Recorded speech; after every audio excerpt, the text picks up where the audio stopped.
Hey everyone, XGameXHQ here, and today I'll be going over the Update 40 preview stream that occurred on Thursday, September 14th on Bethesda's Twitch channel. I was fully prepared to record this video on that day, but as soon as I sat down and I went through my Twitch VOD, I ended up actually losing power. But here we are, let's get to it. During the stream, Gino Bruno, Mike Finnegan, Lauren Kaiser, and Rich Lambert showed off some of the Update 40 uh, update that's coming out, which releases on PC on October 30th and consoles on November 14th. It features additional quality of life updates, a new deck for Tales of Tribute, Japanese localization, and of course the new base game Horde roguelite inspired game mode called Endless Archive, which will be free to all players, and you don't need a chapter or DLC, nothing. Now let's start with the quality of life update that's going to affect most players, and that's going to be the complete overhaul of the jewelry crafting system. So first of all, grains are going away entirely. So from now on, you're only going to get platings as drops.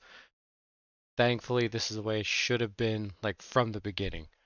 With this update, all current grains and platings will convert to ancient grains and ancient platings, which will then be converted into the new versions of the platings. So one ancient grain will turn into one of the new platings, and one ancient plating will turn into 10 of the new platings. So there's no need to start frantically refining or buying or anything. Everything should follow through pretty smoothly, but we'll wait and see. As an example, if you do have 20 chromium grains currently and you have 8 chromium plating right now, once this patch drops, your 20 chromium grains will actually turn into 20 chromium plating, and those 8 chromium plating that you have will turn into 80 chromium platings for a total of 100 chromium platings. With that said, upgrading jewelry will also be standardized to the old system, meaning you will now need 8 plating to upgrade from 1 purple to gold, just like it was actually on the launch of Somerset. And one final thing to mention, blue jewelry writs are also being discontinued. They'll no longer drop, which is fine anyway. They don't really give you much bang for the buck anyway. Next on the list, something that my fellow guild masters and collectors are going to be excited for, and that's the consolidation of the attunable crafting stations into just one station for each craft. So right now we have to take up over 300 of our housing slots for attunable crafting stations, but after this update, we'll only need to actually have 4. Now these new attunable stations will be purchasable with RIT vouchers. You don't need to buy them with crowns, and they will need you to feed your existing attunable stations into them, meaning the grind isn't going to get any easier, but the stress on your housing slots will be alleviated. Now, another cool system that's coming to Update 40 is the brand new, totally not going to be broken at all, Group Finder. Now, the Dungeon Finder is remaining in the game. However, this new Group Finder tool will act almost like a bounty board. For example, you can create a post for a veteran trial, name it, say what you're going for, which role you need, and how many of which role you need. You can put champion points that you're looking for, like say for example, I'm only going to be accepting CP 300 people into this trial, or hey, we're going for gear farming, so I want people to be CP 160, and so on and so forth. So it's not just for trials though. You can also use it for pledges, arenas, PvP, and even the new Endless Archive activity. On that note, let's speak about Endless Archive. I'll be live streaming on the PTS on Monday, September 18th, testing this new activity. So jump on over to my Twitch channel and follow me if you want to see a deep dive on it. Moving on though, this activity is 100% free to everyone with ESO. We'll also be getting a community contest in the future, but they haven't really given many details on that yet, so more on that later. Endless Archive is roguelite inspired and is theoretically endless, and it uses existing enemies and bosses from all over Tamriel, including regular mobs, dungeon bosses, quest bosses, so on. You cannot save your progress as you go. You either have to keep going or you just die and start over. There are multiple layers to the activity, and you can choose different buffs or verses as they're called that grant additional benefits to you during that arc. Companions will not receive these buffs. There are mini games and quests throughout the activity that grant additional loot and random events that can occur that also grant additional loot. Marauders are difficult boss-like enemies that can spawn randomly during your run after completing Arc 2. If you kill them, great, you get more loot. If you die to them, they no longer spawn during that run. Additionally, there are pilferers, which are scamps that can appear during boss fights. They act kind of like the trove scamps from Imperial Sewers, and they drop additional loot as well if you defeat them before they teleport away. They're completely random. They don't spawn during every single boss fight. A couple of other things to note though. There is no normal or veteran versions of this activity. Instead, the difficulty actually ramps up as you progress through it. Like I alluded to before, you can solo it or you can do it with a friend, or you can also bring in a companion. Either which way, it doesn't make a difference on the difficulty. Instead, you'll either be placed on the solo or duo leaderboard, and companions do count as a player.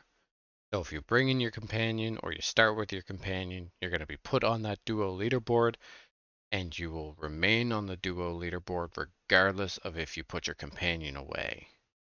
So once you enter the duo leaderboard, that's it, you're there until that run is over. Now I know what you're thinking. Let me just grab a Templar block bot with Kagranak's Hope so they can be my personal pocket healer resurrection machine god.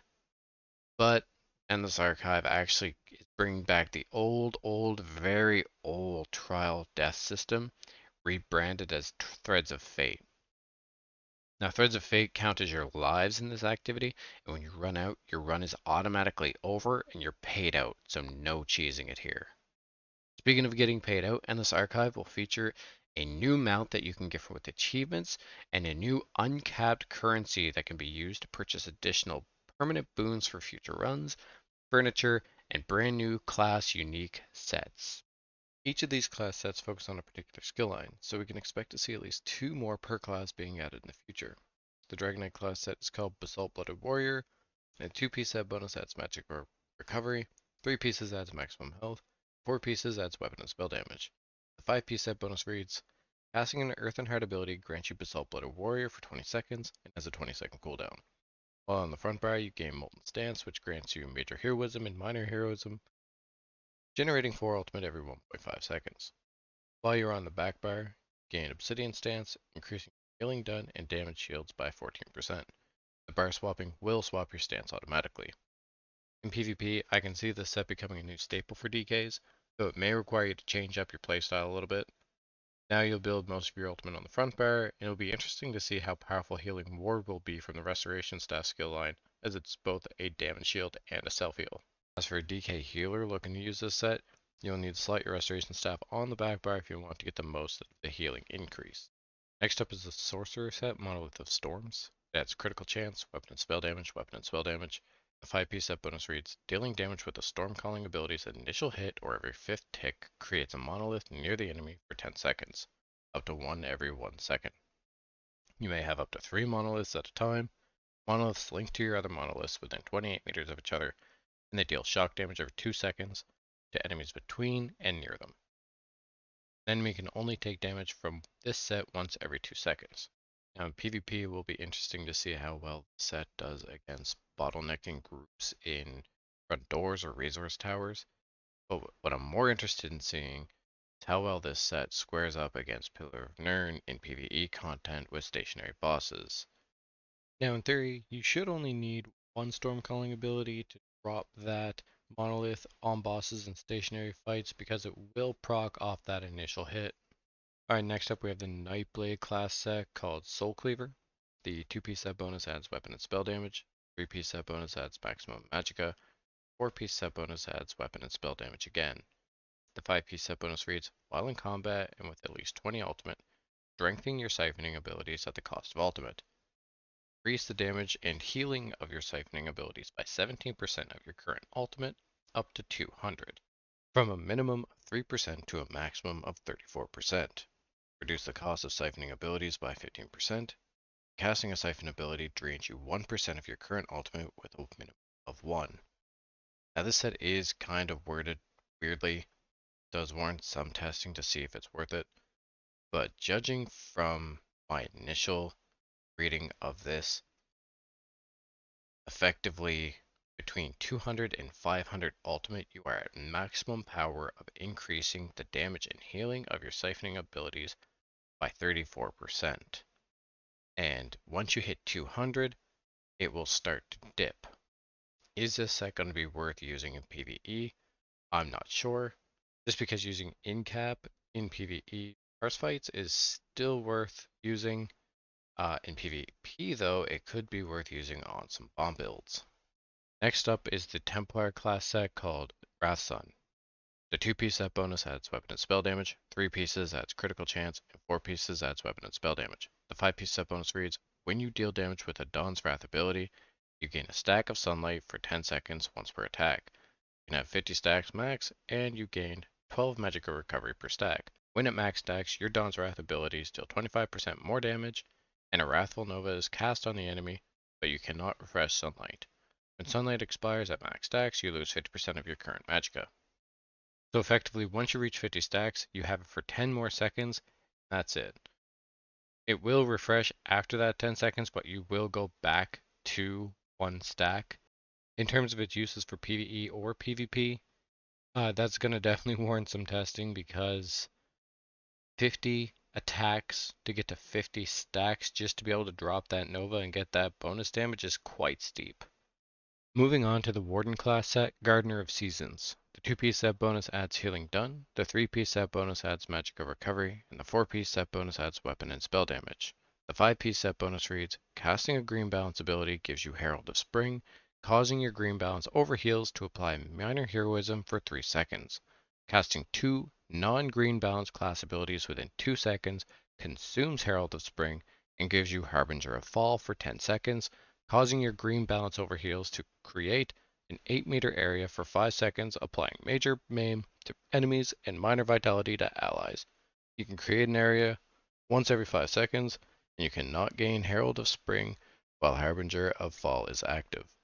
Now, I'm most excited to see this on the PvE healer side of things, and this is definitely going to become a new staple for Warden healers, because if you're already running group healing setup for Spellpower Cure and Azozin, add this on is just going to incentivize your overhealing even more.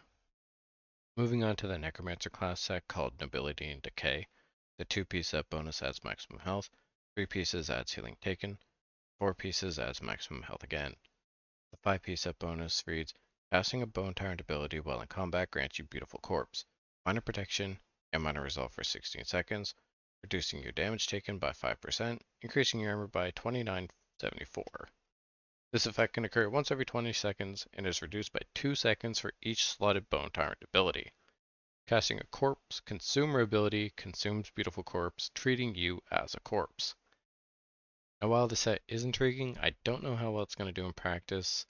One of your Bone Tyrant abilities already grants you minor protection, on top of applying minor vulnerability to nearby enemies. The fact that you can count yourself as a corpse is pretty good though. When you use Deaden Pain, you're going to get 4 additional seconds of that major protection and healing. But the fact that the cooldown is 20 seconds and the only way to decrease it is by slotting other Bone Tyrant abilities, you're not really going to be able to do that effectively as a tank without causing too much harm to your regular rotation.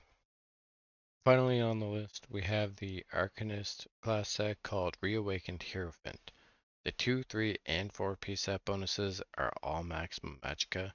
The 5-piece set bonus reads, casting a non-ultimate curative rune form ability grants an effect for 6 seconds to your affected allies based on how many crux you had.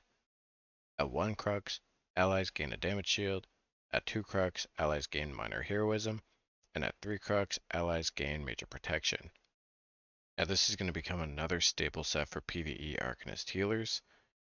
It's going to incentivize you to rotate through those crux using your chakrams, using your single target heals, and then consuming all of your crux back down to 0 with Curative Surge, just so that you can keep reapplying those damage shields, minor heroism, major protection, etc. And finally, we're getting another community event towards the end of September called Secrets of Telvanni. You'll be able to earn event tickets, reward boxes, and additional rewards that will depend on the community coming together to reach the goal. At 33% of the gold meter, we'll get a new Ebony Scarab pet. At 66%, we're going to get the Nightmare's Nest markings. And at 100% of the gold meter, we'll get a new Telvanni player home called Calasan Rune. Now, if I know the housing community, we have no fear of this challenge being completed whatsoever. But with that said, you want to make sure that you do your part, because to earn these rewards, you will need to complete the related quest at least once. And when we have more details, you can expect to see a video from me. And that's all for this video. Thank you all for watching. If you enjoyed the video, leave a like and smash the hell out of that subscribe button. What do y'all think about Update 40? What's the most exciting thing to you? Leave a comment, I'd like to know. Links to my socials and other ways to support me can be found in the video description. Once again, thank you all for watching. I'll see you in the next one.